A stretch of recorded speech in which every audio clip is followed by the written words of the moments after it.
Hello.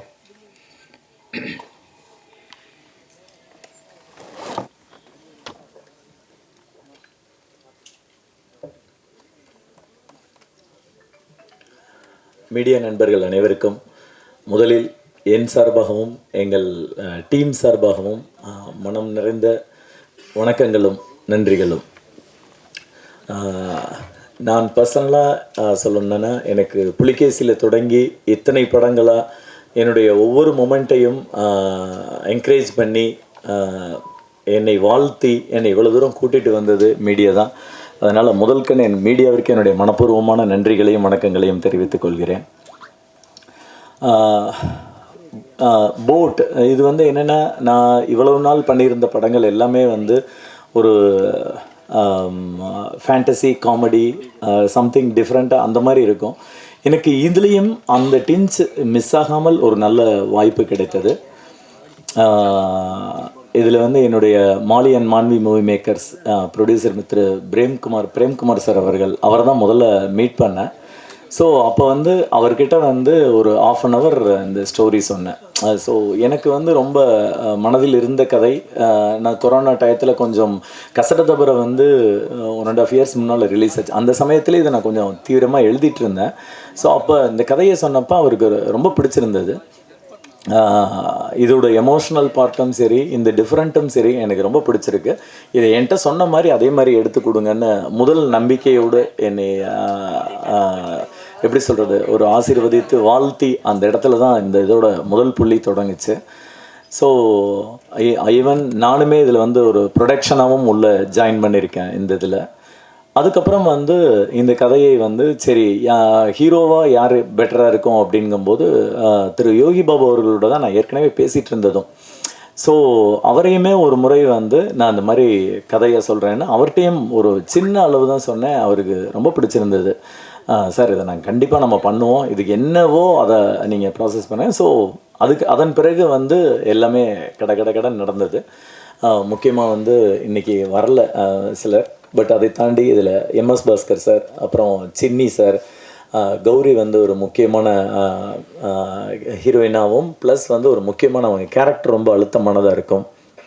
Plus Madhumitha, Sams, Akshat, சாரா, அப்புறம் இந்த ஒரு பிரிட்டிஷ்காரருக்கு ஜெர்மன் மிஸ்டர் ஜெஸ்ஸி அப்படின்னு சொல்லி அவரை கொஞ்சம் காண்டாக்ட் பண்ணி அவர் உள்ளே வந்தார். அப்புறம் பாட்டி கேரக்டருக்கு கொல்லப்புலி லீலா, அவங்க அப்படி ஒரு அற்புதமான ஆர்டிஸ்ட். அவங்க வயசுக்கு அவ்வளோ டெடிக்கேட்டடாக ஒர்க் பண்ணுவாங்க. ஸோ இப்படி மாதிரி என்ன ஆர்டிஸ்ட்டுகள் எல்லாருமே ஒரு பக்கம் சேர்ந்தோம்.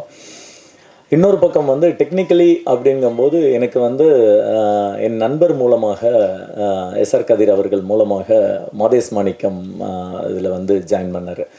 ஸோ என்னென்னா, இந்த படத்தை பொறுத்த வரைக்கும் இசையும் கேமராவும் ரொம்ப இம்பார்ட்டண்ட்டாக இருக்கும். ஏன்னா இது கடல் பற்றி எனக்கும் தெரியாது. இதுக்கு முன்னால் அந்த அனுபவம் எல்லாரை போலவும் நானும் கடல் அப்படிங்கிறது நம்ம பீச்சில் போய் கால் நினைக்கிறது அளவுக்கு தான் தெரியும்.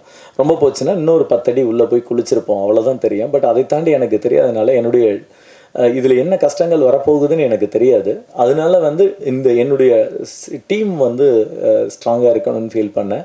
ஸோ மாதேஷ்கிட்ட முதல் தடவை சொன்னப்பவே இதில் நம்ம நிறைய ஹடில்ஸ் மீட் பண்ண வேண்டியிருக்கோம். ஏன்னா அப்போ நான் லொக்கேஷன் கூட பார்க்கல.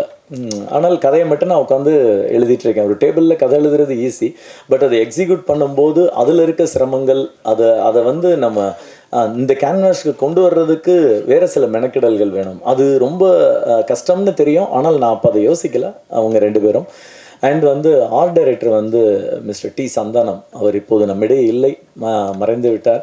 பட் அவர் தான் இந்த படத்துக்கான பேசிக் எல்லாத்தையுமே ஒரு மாதிரி ஸ்டார்ட் பண்ணி கொடுத்தது. And editor Dinesh Ponraj. So இப்படியான டீம் எனக்கு பக்கபலமாக இருந்தது.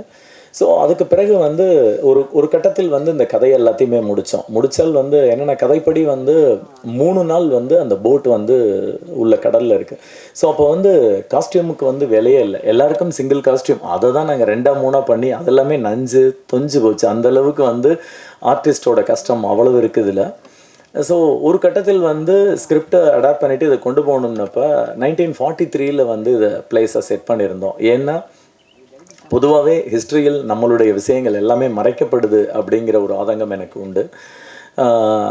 சுதந்திர போராட்டத்தை பொறுத்த வரைக்கும் வந்து மும்பையையும் டெல்லியையும் சொல்கிற அளவுக்கு வந்து சென்னையும் கல்கத்தாவையும் அவங்க வந்து கண்டுக்கிறது இல்லை.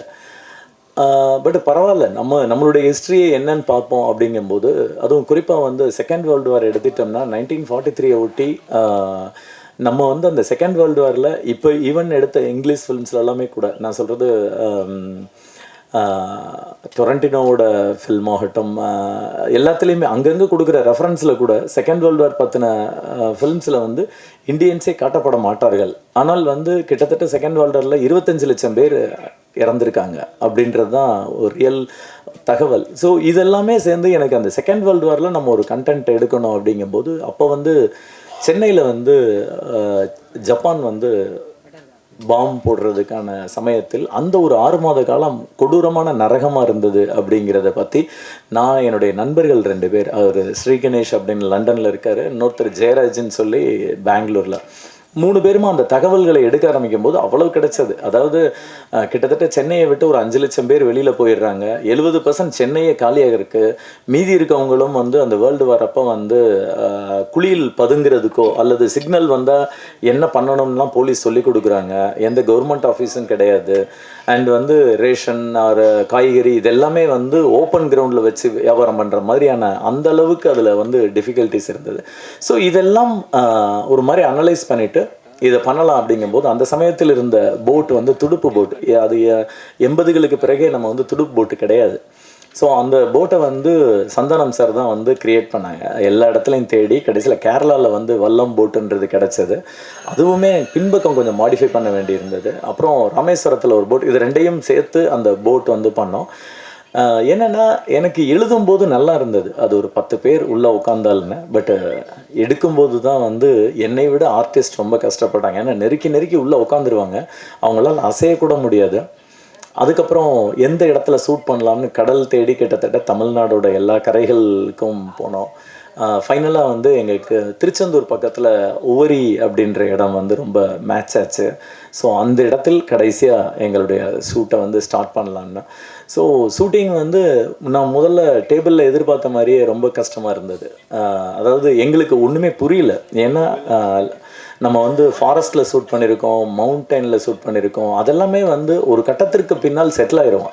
அங்கே பூச்சிப்பட்டா இருக்கும், அல்லது அதெல்லாம் செட்டில் பண்ணிட்டா செட்டில் ஆயிடுவோம், அல்லது மலைக்கு ஏறுறதா இருந்தால் கூட ஏறும்போது கஷ்டமாக இருக்கும். அதுக்கப்புறம் ஆனால் கடலில் வந்து ஒவ்வொரு மொமெண்ட்டும் நம்மளுக்கு கஷ்டமாக இருக்கும், எதையுமே தீர்மானிக்க முடியாது. மாதேஷ் வந்து ஒரு ஷாட் வைப்பார், அது எடுக்கிறதுக்குள்ளே ஆர்டிஸ்ட் மேலே போயிடுவாங்க, அவ்வளோ வேவ் போயிட்டுருக்கோம். எங்களுக்கும் கடலுக்கும் ஆன ஒரு ரிதம் பிடிபடுறதுக்கே ஒரு 3-4 நாள் ஆச்சு. அண்ட் வந்து எங்களுக்கு வந்து சில போர்ஷனை வந்து கரையை ஒட்டி கூட எடுப்போம், சில போர்ஷனை உள்ளே கொண்டு போய் எடுப்போம். ஆர்டிஸ்ட்டுக்கு சில பேருக்கு நீச்சல் தெரியாது, எங்களுடைய மீனவர்களை வந்து சுற்றி நீந்த வச்சுருப்போம், அவங்களுக்கெல்லாம் தண்ணிக்குள்ளேயே இருந்து கை கால்லாம் கூட வெளுப்பாயிரும். நிறைய நேரங்களில் எக்யூப்மெண்ட்ஸ் ட்ராப் ஆகிருக்கு, இந்த மாதிரியான இது இல்லை. ஸோ ஒரு கட்டத்தில் டெக்னிக்கலி எங்களுக்கு இந்த மாதிரியான ஃப்ளா இல்லை. ஏன்னா ஒரு சிங்கிள் செகண்டில் வந்து ஒரு அலை வந்துச்சுன்னா டோட்டலாக எல்லாமே மாறிடும். ஒரு சீன் பாதி எடுத்திருப்போம், அந்த லைட்டிங் அடுத்த 2 நாளைக்கு கிடைக்காது, திரும்ப லைட் மேட்ச் பண்ணுறதுக்கு வெயிட் பண்ணுவோம். இப்படியான கஷ்டங்கள் ஆர்டிஸ்டை பொறுத்த வரைக்கும் என்னென்னா, இது ஒரு ரொம்ப சேலஞ்சாக இருந்தது. எனக்கு வந்து உள்ளே போனாலே தலை சுத்தம் எல்லாருக்குமே. அது அவங்க வந்து அதை தாண்டி பயங்கர எமோஷ்னலாக பயங்கர காமெடியாக என்னெல்லாம் பண்ணணுமோ அதை பண்ணிகிட்டே இருப்பாங்க. உண்மையிலே இதில் வந்து இந்த ஒட்டுமொத்த டீமோட கடினமான உழைப்பு மட்டும்தான் போட் தவிர்த்து இதில் என்னுடைய பங்கு மட்டுமே கிடையாது. இதில் இருக்க ஒவ்வொருத்தருடைய உழைப்பும் வியர்வையும் அவ்வளவு இதில் கலந்துருக்கு. ஸோ ஃபைனலாக வந்து இந்த கஷ்டங்களை தாண்டி ஒரு வழியாக அங்கே நாங்கள் அந்த படத்தை ஷூட் பண்ணி முடித்தோம். ஒரு பெரிய அனுபவமாக இருந்தது. ஏன்னா கடல் என்னை பொறுத்த வரைக்கும் அது ஒரு தனி உயிரினமாக தான் பார்க்குறேன். அது சில நேரங்களில் கோபமாக இருக்கும், சில நேரங்களில் அமைதியாக இருக்கும். அதை வந்து ஒரு தனியாகவே ஒரு நம்ம நாய் வளர்க்கும் போது எப்படி வந்து அதோட பல நேரங்களில் ஒவ்வொரு நேரமும் குணம் மாறும், அந்த மாதிரி கலர்ஸ். நம்ம வந்து அவுட்டோர் லொக்கேஷன் சொல்லுவோம், ஆனால் வந்து அதுலேயே ஒரு 20 கலர் இருக்கும் காலையில் தொடங்கி ஈவினிங் வரைக்கும். ஸோ இதெல்லாம் முடிஞ்ச அளவுக்கு நாங்கள் என்னெல்லாம் சந்தித்தோமோ, எங்கள் எக்ஸ்பீரியன்ஸ் என்னெல்லாம் இருந்ததோ அதெல்லாமே கேப்சர் பண்ணி ஒரு ஃபில்மாக நாங்கள் வந்து கொண்டு வந்திருக்கோம். கண்டிப்பாக இந்த படம் வந்து சுவாரஸ்யமாக அண்டு எல்லா விதத்திலும் உங்களை சாட்டிஸ்ஃபைட் பண்ணுற மாதிரி இருக்கும் அப்படின்னு நாங்கள் நம்புகிறோம்.